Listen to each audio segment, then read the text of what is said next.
আসসালামু আলাইকুম এভরিওয়ান, কেমন আছেন সবাই? আশা রাখি প্রত্যেকে অনেক ভালো আছেন। তো আপনার মাঝে নতুন একটা ভিডিও নিয়ে হাজির হলাম।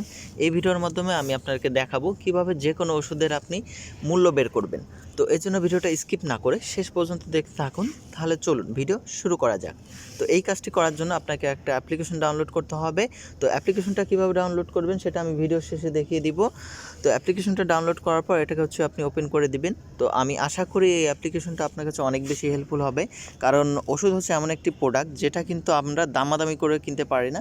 তো ফার্মেসিতে যাই যেটা বলে সেটা কিন্তু আপনাকে দিতে হয়। তো আমরা যদি ওষুধের নাম ওষুধের মূল্য পূর্বে থেকে জানি, তাহলে কিন্তু ফার্মেসিয়ালা আমাদের থেকে বেশি নিতে পারবে না। তো দেখেন, এই অ্যাপ্লিকেশনটা ওপেন করলে এখানে অনেকগুলো অপশন দেখতে পাবেন। তার মধ্যে ওষুধের মূল্য দেখার জন্য দেখেন ওষুধ সার্চ যে অপশন রয়েছে, এই অপশনে আপনাকে ক্লিক করতে হবে। ক্লিক করার পর দেখেন উপরে বক্স রয়েছে, এই বক্সে আপনি যে ওষুধের মূল্য আপনি জানতে চাচ্ছেন সেটা আপনাকে সার্চ করতে হবে। তো ধরুন এখানে আমি নাপা এক্সট্রা দিব, নাপা এক্সট্রা। তো দেখেন ওষুধের নাম কিন্তু চলে আসছে। তো উপরে এটার উপর ক্লিক করে দিলাম। ক্লিক করার পর দেখেন এখানে কিন্তু প্রত্যেকটার প্রাইস কিন্তু দেখাচ্ছে কত, 2.49, মানে 2.5 টাকা করে কিন্তু পার পিস নাপা। ঠিক আছে। তো দেখেন এখানে শুধুমাত্র মূল্য না, এখানে ব্যবহার সমূহ, মানে কোন কোন রোগের জন্য ব্যবহার করা হয় এবং কিভাবে ব্যবহার করবেন বা কিভাবে খাবেন, সব কিছু এ টু জেড নিয়ম কারণও দেওয়া আছে। তো এখানে মূল্যের পাশাপাশি আপনি চাইলে এখানে এগুলো দেখে নিতে পারেন। তো এইভাবে আপনার যে ওষুধ আপনি এখানে মূল্য দেখতে চান, এখানে লিখবেন, লিখলে কিন্তু এখানে চলে আসবে। দেখেন, তো এইভাবে আপনি মূল্য দেখবেন। এখানে আরও অপশন আছে। আরেকটা আপনি যখন কোনো ডাক্তারের কাছে মানে আপনি রোগী দেখাইতে চান, তখন কিন্তু প্রেসক্রিপশনে 5 থেকে 6টা ওষুধ লেখে। তো আপনি চাইলে কিন্তু ওই সমস্ত ওষুধ একবারে মূল্য বের করতে পারবেন। তো সেই মূল্য বের করার জন্য দেখেন ওষুধের মূল্য অপশন রয়েছে, এই অপশনে যদি ক্লিক করেন, এখানে দেখেন একদম নিচে প্লাস আইকন রয়েছে, এখানে যদি ক্লিক করেন ওষুধ যোগ করুন অপশন রয়েছে, এখানে ক্লিক করবেন। ক্লিক করার পর দেখেন আপনার ধরুন ডাক্তারে 1 নম্বর ওষুধ লিখছে নাপা এক্সট্রা। ঠিক আছে, নাপা এক্সট্রা। এই যে দেখেন এখানে ক্লিক করে দেবেন।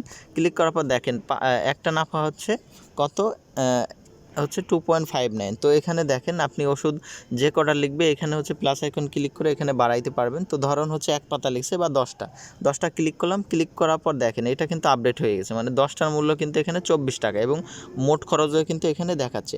তো প্লাস মনে করেন আরও ওষুধ যোগ করব, এখানে মনে করেন গ্যাসের ওষুধ অ্যাড করলাম, সার্জেল, SERGEL, সার্জেল ট্যাবলেট মনে করেন। ঠিক আছে।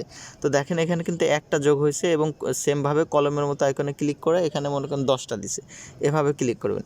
ক্লিক করার পর দেখেন একটা সার্জেলের দাম কিন্তু আপনার গ্যাসের ওষুধ 9 টাকা এবং মানে 10টার দাম 90 টাকা, এবং দেখেন যতগুলো ওষুধ মোট খরচ কিন্তু এখানে লেখছে। তো এইভাবে মনে করেন আপনি যতগুলো ওষুধ দিবে ততগুলো আপনি এখানে লিখতে পারেন। তো নাপা মনে করেন ট্যাবলেট 500 গ্রাম, এটা লিখলাম, একটা দিছে, এখানে আমি বাড়াই দিব, ধরুন 1 পাতা, 1 পাতার মূল্য কত আছে, 1 পাতার মূল্য 12 টাকা। ঠিক আছে, এখানে দেখেন প্রতি পিস 1.25।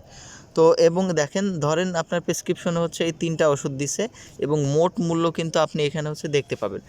তো ধরেন ডাক্তার আপনাকে 10 দিনের ওষুধ দিচ্ছে বা 15 দিনের। তো এইভাবে আপনি কোয়ান্টিটি দিয়ে আপনি দেখতে পাবেন যে মোট মূল্য কত আছে। তো আপনার মোটামুটি একটা আইডিয়া হবে। এইভাবে কিন্তু আপনার ফার্মেসিওয়ালা আপনার থেকে খুব বেশি দাম নিতে পারবে না। তো এটাই ছিল মূলত অ্যাপ্লিকেশন। আরও অনেকগুলো অপশন আছে, তার মধ্যে এই 2টা অপশন আমার কাছে ভালো লাগছে। তো এখন দেখাবো কিভাবে অ্যাপ্লিকেশনটা আপনি ডাউনলোড করবেন। তো এর জন্য আপনি প্লে স্টোরে চলে যাবেন। তো প্লে স্টোরে চলে আসলাম। চলে আসার পর সার্চ আইকন রয়েছে, সার্চ আইকনে ক্লিক করবেন। ক্লিক করার পর এখানে সার্চ বক্সে লিখবেন পেশেন্ট এইড। তো লেখার পর এখানে দেখেন 2য় নম্বরে কিন্তু অ্যাপ্লিকেশনটা চলে আসছে। এইটাই অ্যাপ্লিকেশন, এটা আপনারা ইনস্টল করে নেবেন। তো এটাই ছিল ভিডিওটা ভালো লাগলে অবশ্যই লাইক করে দিবেন। কোনো কিছু বুঝতে অসুবিধা হলে আমাকে কমেন্ট করে জানাবেন। তাহলে আজকে এ পর্যন্তই, দেখা হচ্ছে নতুন ভিডিও নিয়ে। সবাই ভালো থাকবেন।